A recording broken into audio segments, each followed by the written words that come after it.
हम लोग एक्सरसाइज 7.2 का कॉन्सेप्ट पढ़ रहे थे। इससे पहले हम लोग एक्सरसाइज 7.1 और 7.3 कंप्लीट कर चुके हैं। अब एक्सरसाइज 7.2 में हम लोग क्वेश्चन नंबर 10 को सॉल्व किए थे, जो कि दूरी सूत्र का प्रयोग करके हम लोग बना सकते थे या त्रिभुज के क्षेत्रफल का सूत्र का प्रयोग करके बना सकते थे। अब आज हम लोग जानेंगे विभाजन सूत्र। देखिए विभाजन सूत्र से हम लोग क्वेश्चन को कैसे सॉल्व करते हैं, और विभाजन सूत्र पर आधारित कुछ प्रश्न को भी आप लोग को बताएंगे सॉल्व करके, जिससे कि आपको एक्सरसाइज में सुविधा होगा। तो विभाजन सूत्र क्या होता है, सेक्शन फार्मूला। तो अगर दो कोई पॉइंट है जैसे ए और बी, अब कहा जाए कि इसको मिलाने वाले रेखाखंड को कोई पॉइंट क्या करता है, जैसे कि कोई पॉइंट एम ही, इसको एम अनुपात एन के अनुपात में विभाजित कर देता है, एम अनुपात एन में इसको विभाजित कर देता है। तो हम लोग को बताना है कि इसका कोऑर्डिनेट पॉइंट क्या होगा। तो इसका कोऑर्डिनेट पॉइंट हम लोग एक्स और वाई ले लेते हैं। ये भी एक्स कोमा वाई ही होगा, लेकिन फर्स्ट पॉइंट है तो x1 y1 ले लेंगे, और इसको हम लोग क्या लेंगे x2 y2 ऐसे ले लेंगे। तो इसमें अनुपात दिया हुआ रहेगा और पूछेगा कि इस बिंदु का निर्देशांक निकालिए। हम लोग इसको कैसे निकालेंगे, देखिए। तो इसमें x निकालने का फॉर्मूला होता है, सबसे पहले x वाला जो होगा यहाँ पर हम लोग लिखेंगे x2 प्लस x1 ऐसे। फिर y के लिए हम लोग लिखेंगे इसी प्रकार से y2 प्लस y1। अब इसमें हम लोग m n लिख देंगे बटा m प्लस n। यहाँ पर भी उसी तरह m n बटा m प्लस n। ये x निकालने का फॉर्मूला हो गया, और फिर y निकालने का। अगर दोनों को हम लोग एक में मिला के अगर m कोऑर्डिनेट अगर लिखें तो दोनों एक साथ मिल जाएगा। m क्या है x, y, तो हम लोग इसको मिला लेंगे एक साथ। क्या लिखेंगे m x2 plus n x1 बटा m प्लस n, और यहाँ पर फिर लिखेंगे m y2 plus n y1 बटा m प्लस n। हम लोग ऐसे फार्मूला लिख लिए। अब इसी फार्मूला का यूज करके आप लोग से एक्सरसाइज 7.2 का क्वेश्चन नंबर 1 सॉल्व हो जाएगा, ठीक है। और इसी सूत्र का प्रयोग करके बहुत सारा और भी क्वेश्चन सॉल्व होगा। तो आइए हम लोग इसमें एक्सरसाइज 7.2 का क्वेश्चन नंबर 1 सॉल्व करने का देखते हैं कि हम लोग इसको सॉल्व कैसे करेंगे। सबके पास तो बुक होगा ही, आप लोग बुक में भी क्वेश्चन को देख लिया कीजिएगा। अब एक्सरसाइज 7.2 क्वेश्चन नंबर 1, इसमें दिया क्या है, इसमें दो पॉइंट दे दिया है। एक दे दिया है पॉइंट -1 और 7, एक पॉइंट दे दिया, और दूसरा पॉइंट इसका दे दिया है यहाँ पर 4, -3 ऐसे।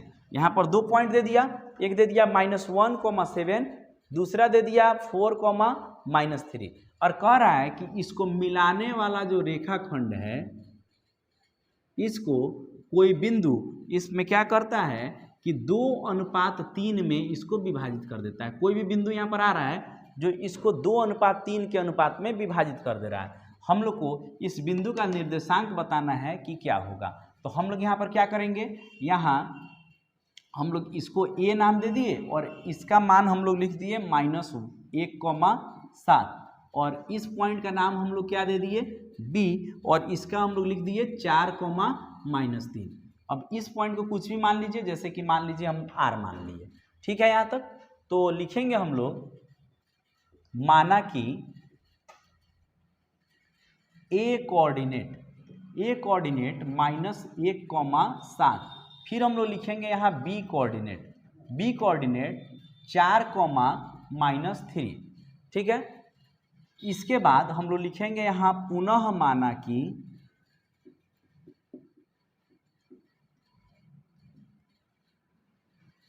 R बिंदु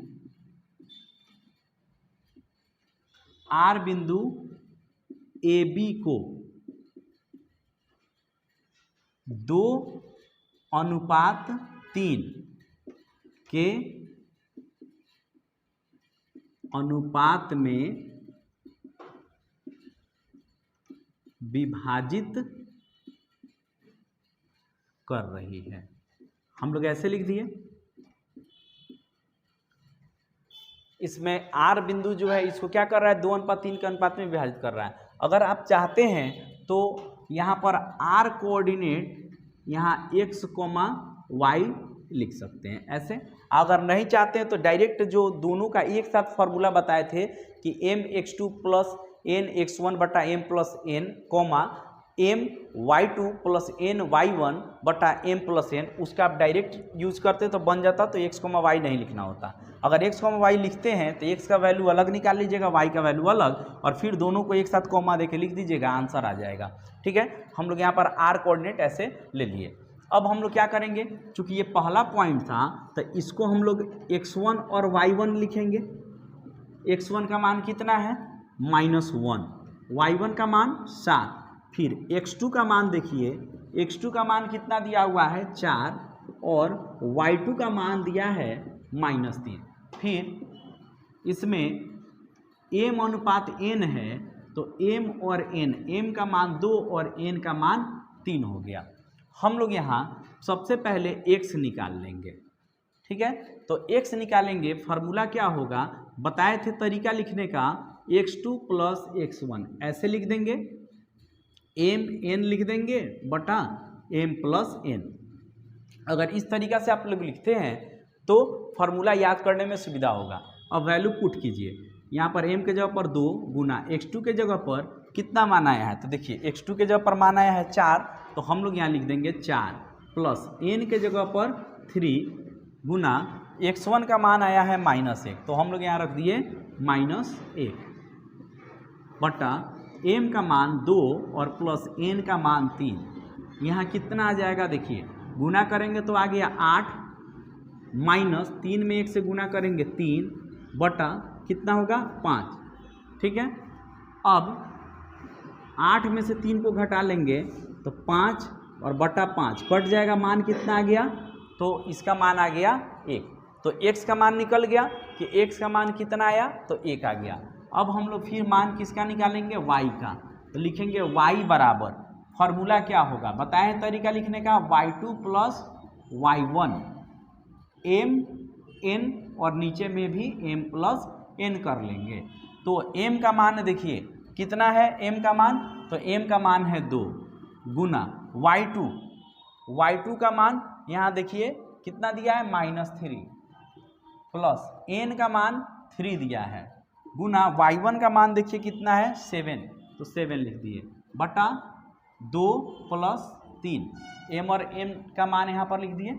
अब इसको गुना करेंगे कितना हो जाएगा, -6 प्लस 21 बटा 5, इसको घटाएंगे तो 15 बटा 5, भाग देंगे कट जाएगा, कितना आ गया 3।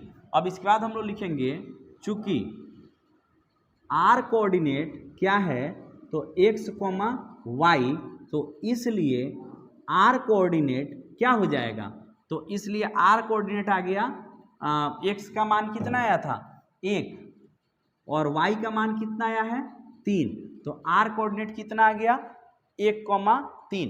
तो पूछ रहा था कि उस बिंदु का निर्देशांक क्या होगा, तो हम लोग लास्ट में लिख देंगे कि अतः उस बिंदु का निर्देशांक कितना 1,3 होगा। आप लोग ये क्वेश्चन समझ गए होंगे। क्वेश्चन नंबर 1 7.2 का क्वेश्चन नंबर 1 समझ में आ गया, विभाजन सूत्र समझ में आ गया। अब आप लोग विभाजन सूत्र से रिलेटेड इसमें का क्वेश्चन को सॉल्व कीजिएगा, जो परेशानी होगा कमेंट्स में डालिएगा, उसको सॉल्व कर देंगे। ऐसे इसमें का जो और भी इंपॉर्टेंट क्वेश्चन है उसको अगले वीडियो में सॉल्व करके और आप लोग को बताया जाएगा।